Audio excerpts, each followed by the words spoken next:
की उशिरा का होईना त्यांनी एक स्टेटमेंट आणि इन्क्वायरी होईल हे महाराष्ट्राला आणि देशाला सांगितलेलं आहे. कारण का गुन्हा अतिशय गंभीर आहे. या देशामध्ये साधा एखादा फॉर्म जेव्हा शेतकरी भरतो तेव्हा 10 वेळा प्रश्न विचारले जातात आणि तो अनेक वेळा रिजेक्टही होतो मेरिटवर असताना. अशी परिस्थिती असताना एक एवढं महत्वाचं डॉक्युमेंट म्हणजे एक खोटा पासपोर्ट होऊ शकतो आणि त्याच्याहून आश्चर्याची गोष्ट की हा माणूस इमिग्रेशन पास करून परदेशी जातोच कसा. कारण इमिग्रेशन करताना आपले डोळे असतील किंवा थंब इम्प्रेशन असेल अशा 3-4 खूप महत्वाच्या पर्सनलाइज गोष्टी म्हणजे तुम्ही पण एअरपोर्टला बघता की डिगी यात्राचं किती मोठं कौतुक भारत सरकार करत असतं अखंड आणि तंत्रज्ञानाचा वापर झिरो लिकेजेस. अशी परिस्थिती असताना एखादा माणूस खोटा पासपोर्ट घेऊन या देशातून फरार होऊ शकतो हे धक्कादायक आहे आणि चिंताजनक आहे. आणि त्याच्यामुळे अर्थातच या इन्क्वायरी तर इथे होईलच पण मी केंद्र सरकारलाही MEAला जयशंकरजी आणि माननीय अमित भाई शाह यांच्यापर्यंत हा विषय नक्कीच दिल्लीपर्यंत नेणार आहे आणि दिल्लीमधून याचीही इन्क्वायरी झाली पाहिजे. कारण का ministry of external affairs he passport देते. त्याच्यामुळे हा केंद्र सरकारही ह्याच्यात त्यांनाही कळलं पाहिजे की महाराष्ट्रात अशी धक्कादायक घटना झाली आहे आणि याची इन्क्वायरी होऊन कोणीही त्याच्या जर मागे असेल त्याला अर्थातच शिक्षा ही झालीच पाहिजे. हा नॅशनल सिक्युरिटीचा इश्यू आहे. हा फक्त एका व्यक्तीचा नाही. हा it is a national security failure. आताही कबुतराचा विषय मुंबई महानगरपालिकेच्या विषयावर गाजत आहे. आज गिरगावमध्ये आम्ही गिरगावकर या संघटनेने होर्डिंग लावले. काल जैन मुनींनी वादग्रस्त वक्तव्य दिलं. 2 समुदायामध्ये तेढ वाढत चालू आहे. गो बॅक टू मारवाड असं पोस्टर. एक तर मी ते पोस्टर पाहिलेलं नाही त्याच्यामुळे पाहिल्याशिवाय मी काय बोलणार नाही. पण आता इथे आल्यावर नागपूर शिवभोजन संचालक संघटना ही संघटना मला आत्ताच भेटली आहे. या सगळ्या ज्या महिला आहेत त्यांचं म्हणणं आहे शिवभोजन थाळीचे पैसे गेले 8 महिने त्यांना आलेले नाहीयेत आणि त्या महिला ज्या मला बोलल्या ते आणखीन धक्कादायक आणि अतिशय अस्वस्थ करणार होतं.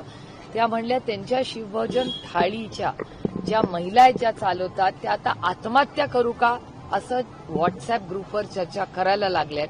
मला असं वाटतं हा प्रश्न अतिशय गंभीर आहे. हे पत्र मला आत्ताच मिळालेलं आहे नागपूरमध्ये. मी उद्या म्हणजे आज रात्री मुंबईला गेल्यावर तातडीने माननीय मुख्यमंत्र्यांना हे पत्र लिहिणार आहे उद्या ह्या सगळ्यांच्या वतीने.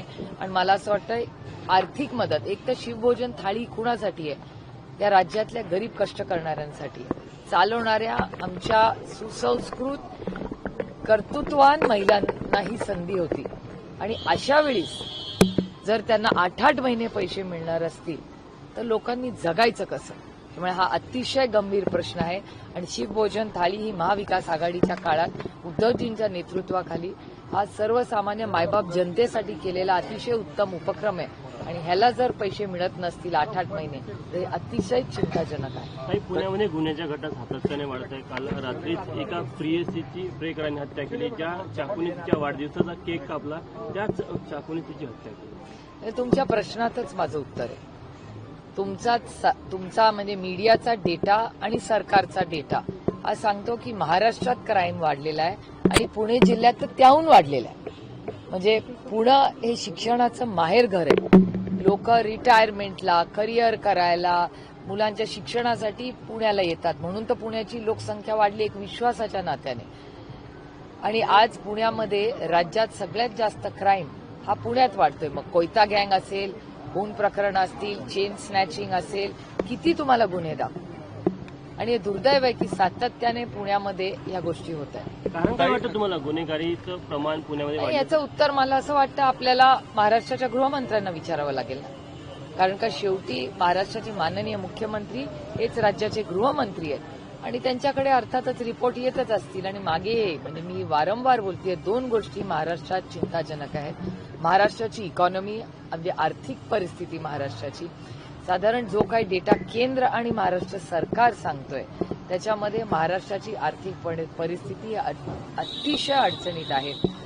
वर्ल्ड बँकचा डेटा सांगतो की सगळ्यात जास्त कर्ज घेणारा देश भारत आहे.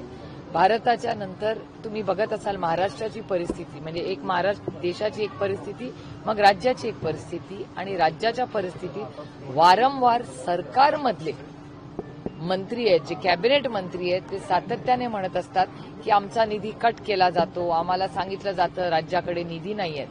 तर मग ही अर्थातच परिस्थिती चिंताजनक आहे. हा पहिला मुद्दा. दुसरा मुद्दा की माननीय अटल बिहारी वाजपेयी साहेबांनी फिस्कल मॅनेजमेंट ऍक्ट केला होता, FRBM ऍक्ट म्हणतात. याचा अर्थ तो नियम असा होता अटलजींनी केलेला की जेव्हा पैसे येतात आणि खर्च होतात त्याच्यामध्ये जे गॅप राहते त्याला सोप्या शब्दात फिस्कल मॅनेजमेंट म्हणतात. तर त्या फिस्कल मॅनेजमेंटमध्ये ती 3-4% पुढे जाता कामा नये, नाहीतर दिवाळखोरीकडे आपण जाऊ की येणारे पैसे आणि खर्च होणारे पैसे जर जास्त झाले तर राज्य चालणार कसं. आणि हा FRBM ऍक्ट माननीय अटलजींनी आणला, तो पुढे ताकदीने मनमोहन सिंग साहेबांच्या सरकारनेही पुढे नेला. आता अशा परिस्थिती महाराष्ट्र सरकारमध्ये फिस्कल मॅनेजमेंट पूर्णपणे कोलॅप्स झालेलं हे मी म्हणत नाहीये. महाराष्ट्र सरकारचा डेटा आणि केंद्र सरकारचा डेटा सांगतो. म्हणजे एकीकडे मंत्रीच म्हणतायत की आम्हाला निधी दिला जात नाही. तुमच्या चॅनल्सवर सातत्याने रिपोर्टिंग केलं जातं की निधी फिरवलाय डिपार्टमेंटचा. फिस्कल मॅनेजमेंट ऍक्ट केंद्र सरकार आणि महाराष्ट्र सरकारचा डेटा सांगतोय की महाराष्ट्राची आर्थिक परिस्थिती अडचणीत आहे. आणि मॉनिटायझिंग सातत्याने सरकारच्या जमिनी असतील, कंपन्या असतील, ह्या विकण्याचा घाट हा होताना महाराष्ट्र सरकारकडून दिसतोय. आपण आपल्या घरातली चांदी किंवा सोनं कधी विकतो? जेव्हा आपण आर्थिक अडचणीत असतो. जर सरकार अशा गोष्टी विकायला लागलं याचा अर्थच होतो ना तो. त्यामुळे महाराष्ट्राची आर्थिक परिस्थिती, सामाजिक परिस्थिती आणि वाढणारी गुन्हेगारी असंच राहिलं तर महाराष्ट्राची जी एक वेगळी ओळख देशामध्ये आहे त्याला कुठेतरी तडा बसण्याची शक्यता आहे. त्याच्यामुळे माझी हात जोडून विनम्र विनंती आहे महाराष्ट्राच्या माननीय मुख्यमंत्र्यांना की कधीतरी राजकारण बाजूला ठेवूया आणि महाराष्ट्राच्या हितासाठी, मग तो सामाजिक असेल किंवा आर्थिक असेल, याच्यासाठी ऑल पार्टी मीटिंग बोलवा, चर्चा करा. आपल्याला आठवत असेल की ऑपरेशन सिंदूरच्या वेळेस आम्ही पहिला देश, मग राज्य, मग पक्ष आणि मग कुटुंब, तेव्हा आम्ही सगळ्यांनी आमचे राजकीय मतभेद टाळून आम्ही जगभर सगळे विरोधी पक्षातले लोकही गेलो आणि आपल्या देशासाठी आपण एक झालो. आता वेळ आहे महाराष्ट्रासाठी एक येण्याची, महाराष्ट्राच्या आर्थिक परिस्थितीसाठी आणि महाराष्ट्राच्या सामाजिक परिस्थिती. या संदर्भामध्ये प्रश्न आहे. आर्थिक परिस्थितीचा आपण उल्लेख केला, शिवभोजन थाळीचा उल्लेख केला. मुख्यमंत्री कार्य प्रशिक्षणार्थी जे आहेत त्यांचा प्रश्न चिघळलेला आहे. एकनाथ मामांच्या गावाला जाऊया असं म्हणत ते आता ठाण्याला जाणार. बघा, आता कोणी कुठे जायचं एका सशक्त लोकशाहीमध्ये त्याचा अधिकार आहे. मी हा फार सातत्याने म्हणजे मी माननीय मुख्यमंत्र्यांना गेले अनेक महिने विनंती करते की काही विषयांमध्ये कधीतरी राजकारण बाजूला ठेवून राज्याचं हित हे केंद्रबिंदू ठेवून काम करण्याची गरज आहे. कारण का एकदा असंच जर राज्य मागे पडत राहिलं, बाकीची राज्य वेगाने पुढे चालेल. कारण का ह्या महिन्यात तुम्ही केंद्र सरकारचा डेटा पाहिला असेल तर ग्रोथचे नंबर जे येत आहेत ते कमी झालेले आहेत. आज सकाळी मी नागपूरच्याच वर्तमानपत्रात वाचलेलं आज सकाळी की सगळीकडे सॉफ्टवेअरमध्ये म्हणजे इन्फोसिस असेल आणि मोठ्या कंपनीजमध्ये आणखीन हजारो नोकऱ्या कमी होण्याची शक्यता आहे आणि ते खूप म्हणजे शांततेच्या पद्धतीने चाललेलं आहे, अशी आजच्या सकाळचीच वर्तमानपत्रातली बातमी. आणि आधी आले कारण का हिंजवडी राजीव गांधी इन्फोटेक पार्क ज्या ठिकाणी मी लोकप्रतिनिधी म्हणून काम करते त्या बारामती लोकसभा मतदारसंघात आहे. त्यामुळे तिथूनही आम्हाला ग्राउंड रिपोर्ट येत असतो आणि या खूप गांभीर्याने घेण्यासाठी अरे राजनीती चलती रहेगी, इलेक्शन्स येतील जातील, जिंकू हरू या सगळ्या गोष्टी होतील, पण राजकीय आणि सामाजिक या अडचणी जर वाढत गेल्या तर त्या राज्याच्या हिताच्या नाहीत. ताई, स्थानिक स्वराज्य संस्थांसाठी भाजपनं नीती ठरवली आहे. महाविकास आघाडीतील स्थानिक लेवलचे जे मोठे नेते असतात त्यांच्यासाठी भाजपचे दार उघडे केले. आता भारतीय जनता पक्षामध्ये ओरिजिनल राहिलेत किती? आता भारतीय जनता पक्षात जर तुम्ही कधी असेंब्लीमध्ये गेला ना तर जरूर एक नजर टाका. तुम्ही त्या व्हिजिटर गॅलरीमध्ये बसला आणि असं सगळं भारतीय जनता पक्ष बघितलं की म्हणलं अरे हा तर आपल्याचकडे होता, अरे हा तर काँग्रेसमध्ये होता. तर भारतीय जनता पक्षाचं काँग्रेसीकरण झालेलं आहे. आणि मला अनेक वेळा प्रश्न पडतो की ज्या लोकांनी विरोधी पक्षात भारतीय जनता पक्षाने असताना ज्यांनी सतरंज्या उचलल्या, लाठ्या काढल्या, आंदोलनं केली, ज्यांनी तो विचार, हे बघा आपल्याला विचार पटो न पटो पण ते त्यांच्या विचाराशी निष्ठावान होते आणि त्याचा मी आदर करते. आणि मला भारतीय जनता पक्षाचे खूप मोठे नेते, माझं भाग्य की मला त्यांना जवळून पाहायची संधी मिळाली. पार्लमेंटमध्ये अटलजी असतील, अडवाणीजी असतील, सुषमाजींना मी गुरु मानते. जरी आमचे विचाराचे अगदी टोकाचे मतभेद असले तरी एक अतिशय सुसंस्कृत महिला ज्यांनी संसदेत अतिशय उत्तम काम केलं त्यांना त्या बाबतीत मी गुरु मानते. आणि मी अनेक वेळा, ही पहिल्यांदा नाही, मी 100 वेळा हे पार्लमेंटच्या फ्लोअर ऑफ द हाऊसवर बोललो की अरुणजी असतील, सुषमाजी असतील, हे आयकॉन्स होते आमच्यासाठी. आम्ही जेव्हा पहिल्यांदा पार्लमेंटमध्ये आलो असं वाटायचं की यांनी भाषण करत जावं आणि आम्ही ऐकत राहावं, कारण का शिकलो आम्ही त्यांच्याकडून की पार्लमेंटमध्ये कसं वागायचं. त्याच्यामुळे ती भारतीय जनता पक्ष आणि आजच्या भारतीय जनता पक्षामध्ये प्रचंड एक वेगळं वातावरण आहे. मला विश्वासच बसत नाही की अरे किती चांगलं आणि सुसंस्कृत भारतीय जनता पक्ष होते. प्रकाशजी असतील, प्रकाशजी आहेत कुठे आज, आम्ही मिस करतो त्यांना. किती सुंदर ते स्पोक्सपर्सन होते. त्यामुळे काय कल्चरली झाले. आणि अर्थातच आज भारतीय जनता पक्षामध्ये काँग्रेसचे नेते हे जास्त दिसतात. काही जितेंद्र आव्हाडांनी कामाख्या देवीचं दर्शन घ्यायला ते गेले होते.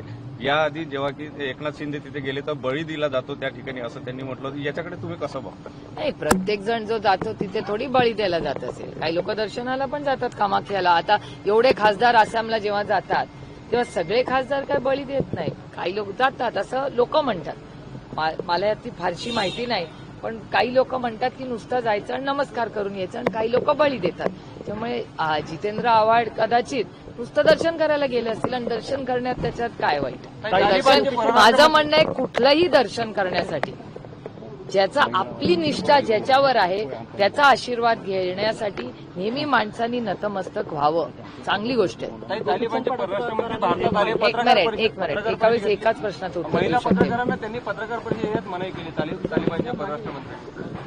मला माहिती नाही, मी माहिती काढून तुम्हाला कॉमेंट देते. मी आहे अजून 2 तास. मी याची डिटेल घेते कारण का तो एमईएचा प्रश्न आहे. मी एमईएचा प्रियंका गांधींनी पण टीका केली. मी एमईएचं जर झालं असेल तर मी एमईएची डिटेल माहिती घेऊन तुम्हाला नक्की बाईट देईन, कारण एमईए हे इश्यूज खूप सेन्सिटिव्ह असतात. मी नेहमी जेव्हा एक्सटर्नल अफेअर्सचा विषय असतो तेव्हा नेहमी विचार शांतपणे, कारण का हा राजकीय विषय नसतो, हा देशाचा विषय असतो. त्याच्यामुळे देशाच्या बाबतीत आम्ही सगळ्यांनी संवेदनशीलपणे बोलतो. कल मनसे की महिलाओं ने जमीन हडपल्याचे आरोप केले. गोपीचंद पडळकरांनी जयंत पाटलांवर जमीन हडपल्याचे आरोप केले. पण तो टीव्हीवर कशाला करायचा? मुख्यमंत्र्यांना इथे करा ना, नाही तर कन्सर्न ऑथॉरिटीला करा. ते आरोप करायचे ना ते चॅनलवर नाही करायचे. तर या देशामध्ये हा देश भारतरत्न डॉक्टर बाबासाहेब आंबेडकरांच्या संविधानाने चालतो, कोणाच्या मनमर्जीने चालत नाही. उगाच काही आरोप करायचे आणि टीव्हीच्या समोरून यायचं असा नाही होता. यंत्रणा आहे, यंत्रणेत जा. आणि आजकाल ऑनलाईन पण कंप्लेन करता येतं. काय एवढं मोठं. मी तुम्हाला खरं सांगू, मला अशा वेळेस ना अरुण जेटली साहेबांची आठवण येते. म्हणजे मीडियाने त्याचा चुकीचा अर्थ काढू नये, पण अरुणजी नेहमी सांगायचे की तुम्ही ना, हे अरुणजींचे स्टेटमेंट आहे, तुम्ही दाखवणं बंद करा, हे असं बोलणं बंद करा. काही स्थानिक स्वराज्य संस्थेच्या निवडणुकीच्या पार्श्वभूमीवर मुख्यमंत्री म्हणाले की जिल्हा स्तरावर ते निर्णय होतील आणि मैत्रीपूर्ण लढती झाल्या तरी कटुता निर्माण होऊ नये असं ते म्हणाले. महाविकास आघाडीची काय भूमिका? तर त्यांची काय भूमिका आहे तो त्यांचा अंतर्गत प्रश्न आहे. का सशक्त लोकशाहीमध्ये त्यांनी काय करायचं हे माननीय मुख्यमंत्र्यांचा अधिकार आहे, आणि आम्ही काय करणार तो आमचा अधिकार आहे. त्यामुळे काही पुढच्या काही दिवसात सगळ्यांच्याच आघाड्या होतील का नाही. आणि तुम्हाला आठवत असेल जेव्हा राष्ट्रवादी काँग्रेस एकत्र होती पूर्णपणे, आणि आम्ही आणि काँग्रेसनी 18 वर्ष राज्य केलं महाराष्ट्राची सेवा करण्यासाठी, त्या काळामध्ये आम्ही अशी हे सगळे इलेक्शन वेगळेच लढलो. कधी आम्ही एकत्र लढलो. काँग्रेस आणि राष्ट्रवादी वेगळीच लढायची. मागच्या वेळेस तर भारतीय जनता पक्ष आणि सेना उद्धवजींच्या नेतृत्वाखाली ती पण वेगळीच लढली होती मुंबईला. त्याच्यामुळे हे इलेक्शन कार्यकर्त्यांचं असतं. त्याच्यामुळे अनेक वेळा लोकांच्या अशा भावना असतात की कसं लोकसभेला विधानसभेला कमी लोक लढतात, ह्याच्यात हजारोनी कॅन्डिडेट्स, आणि ती संधी असते ना कार्यकर्त्यांसाठी. त्यामुळे कोणी एकत्र लढायचं वेगळं लढायचं हा प्रत्येकाचा अंतर्गत प्रश्न आहे. वसंतदादा शुगर फॅक्टरीमध्ये कार्यक्रम आहे, दादा आणि पवार साहेब एकत्र येणार आहेत. मला नाही माहिती बाबा, मी इथे नागपूरला आहे. संग्राम जगतापांचे वादग्रस्त विधान केलं, त्यानंतर अजित दादांच्या पक्षांकडनं त्यांना जयंती कारणे दाखवून नोटीस बजावण्यात. नुसती नोटीस देऊन होणार नाही, पक्षातून काढून टाकायला पाहिजे. कोणीही व्यक्ती जर समाजात तेढ निर्माण करून महाराष्ट्राच्या विरोधात आणि देशाच्या संविधानाच्या विरोधात काम करत असेल तर अशा व्यक्तीवर स्ट्रॉंग ऍक्शन झाली पाहिजे. हा देश कोणाच्या मनमर्जीने चालणार नाही. हा देश भारतरत्न डॉक्टर बाबासाहेब आंबेडकरांच्या संविधानाने चालणार, आणि त्यांचे जे स्टेटमेंट येत आहेत हे महाराष्ट्राच्या भारताच्या संविधानाच्या विरोधात आहे. त्याच्यामुळे ह्याच्यापेक्षा जास्त स्ट्रॉंग ऍक्शन आम्हाला अपेक्षित आहे आणि हा विषय राजकीय नाहीये, हा सामाजिक भारताच्या आणि महाराष्ट्राच्या ऐक्याचा विषय आहे. ताई, मनसे की कुछ महिलाओं ने मारपीट की है पॅकेज जाहीर झालेलं आहे, पण कर्ज वसुली सुद्धा थांबली पाहिजे. नाही, हे आमचं तर सातत्याने म्हणजे मी माननीय मुख्यमंत्र्यांना अनेक वेळा विनंती केली आहे की कर्ज वसुली ही म्हणजे सुरू कशी होते, हा माणुसकीचा वेळ आहे आणि आम्हालाही त्याच्यात राजकारण करायचं नाही. ही राजकारण करायची वेळच नाही. आपली लोक अडचणीत येतो, आपण सगळ्यांनी उतरून त्यांच्या मदतीसाठी काम केलं पाहिजे आणि ते माय बाप सरकार आहे, म्हणजे सरकारने अर्थातच वसुलीची वेळच नाहीये. मनसे की महिलाओं ने मारपीट की, उसका वीडियो वायरल हुआ है, परप्रांतीय महिला से मारपीट की. ये माझी सगळ्यांनाच विनंती है, मेरी सबसे विनती है कि ये लड़ाई झगड़े ये हमें किसी को भी शोभा नहीं देते. क्यों हुआ है, क्या हुआ है, लेकिन पुलिस ने इंक्वायरी करनी चाहिए और किसी ने भी किसी से ऐसी लड़ाई नहीं करनी चाहिए. ये देश ऐसे नहीं चलेगा. ये देश सिर्फ और सिर्फ भारत रत्न डॉक्टर बाबा साहेब अम्बेडकर के संविधानों से ही चलेगा. बिहार चुनाव होल्ड हो चुके हैं. तेजस्वी यादव को अभी तक सीएम का चेहरा घोषित नहीं किया गया है. क्या एनसीपी वहां पे चुनाव लड़ने हम तो पूरे कांग्रेस और तेजस्वी जी के साथ पूरी ताकत से वहां लड़ लेंगे. जो भी हम यहाँ से मदद कर सकते हैं करेंगे. अगर उन्होंने बुलाया तो हम सब वहां भी जाएंगे. लेकिन एक बात जरूर है कि सीएम का चेहरा कब तय होगा, वो अलायंस का एक बार फाइनल होने के बाद. बीजेपी का तय हो गया क्या फाइनल चेहरा, तो फिर राज ठाकरे 14 तारीख को चुनाव आयोग से मिलने जाने वाले हैं महाविकास आघाड़ी के साथ में, तो क्या उनका इनकमिंग हो गया है? नहीं, मेरे ख्याल से 14 तारीख को प्रेस कॉन्फ्रेंस भी है. जितने सवाल चाहिए आपके वहाँ वाले बॉम्बे वाले को रिपोर्टर को पूछ लीजिए आप. लेकिन सब 14 तारीख को सारी महाविकास आघाड़ी की पार्टियां और सारा विपक्ष साथ मिलके जा रहा है, क्योंकि ये सिर्फ महाविकास आघाड़ी और विपक्ष का सवाल नहीं है. ये देश हमें बहुत मैं बड़ी विनम्रता से और दुख के साथ कहना चाहती हूँ कि इलेक्शन कमीशन को सवाल पूछना हमको अच्छा नहीं लगता, क्योंकि हमारा विश्वास था एक इंस्टीट्यूशन पे. लेकिन आज जिस तरह से ये वोट चोरी या नंबर्स का जो आ रहा है, ये बहुत चिंताजनक है और सशक्त लोकतंत्र के लिए ये अच्छी बात नहीं है. थँक्यू. कबूतर खाण्याविरोधात मनीषा कायदेवर नाराज आहे एकनाथ शिंदे आणि जैन समाजी नाराज. हे नाही मला माहिती आता. त्यांनी म्हटलंय की गायवाळा प्रकरणाला सगळ्याच काचेच्या घरात राहतात. गायवाळा प्रकरणाला घेऊन सगळ्यात अजितदादांनी म्हटलं सगळे काचेच्या जे आरोप केले त्याला धरून म्हटलं की सगळेच काचेच्या घरात. ते नाही मला माहिती भाई. कशावरनं ते रोहित पवार बद्दलच बोलतायत, ते दुसऱ्या कोणाबद्दलही बोलत असतील. असं का तुम्ही अर्थ काढता? चोराच्या मनात चांदणं माझ्या मनात नाहीये, कारण का मला वाटतच नाही त्याच्यात रोहितच्या बद्दल ते बोलले असतील. ते कुणाबद्दल बोलले ते असतील आज दौऱ्यात कुठे, तर विचारा त्यांना डायरेक्ट. काही अजित दादा सकाळी बाहेर पडतात, अधिकाऱ्यांना झापतात. असंही म्हटलं जातं की ते नवीन लालू यादवच्या त्या पेपरमध्ये आहे, ते रागवतात अधिकाऱ्यांना खूप. काय लालू यादवांचा काय संबंध? ते पण तसंच करायचे बिहारमध्ये. लालूजी मला मी तुमच्याचकडून ऐकते, ते नाही मला माहिती. ते माननीय मुख्यमंत्र्यांच्या टीममध्ये आहेत. तुम्हाला माननीय मुख्यमंत्री दर आठवड्याला बोलतात. मला विचारायचे जी तुम्ही हे माननीय मुख्यमंत्र्यांना विचारा, कारण का त्यांच्या मंत्रिमंडळातले मंत्री आहेत ना. मुंबई में आप जयशंकर से मिलने वाले हैं, क्या क्या? कहेंगे इस बारे में? नहीं, मैं जयशंकर जी और अमित शाह जी दोनों से बात करूंगी ना, क्योंकि होम और एमईए दोनों में आता है वो इशू. तो ministry of external affairs, passport और इमिग्रेशन, वो सारा एमईए और एचएम के अंडर ही आएगा. तो उनसे दोनों से बात करनी पड़ेगी, क्योंकि ये नेशनल सिक्योरिटी का इशू है. ये छोटी बात नहीं है कि एक फेक पासपोर्ट बनता है, गुनेगार है, फेक पासपोर्ट बन के देश छोड़ के चला जाता है. कल आतंकवादी ऐसा करने लगे, ऐसे कैसे चलेगा? इसीलिए नेशनल सिक्योरिटी का इशू है. मुंबई में कबूतरों को दाना खिलाने की जगह अरे भैया मुझे पता नहीं, मैं पूरा पता करके 2 घंटे के बाद जाने के पहले डिटेल बोल दूंगी. Thank you.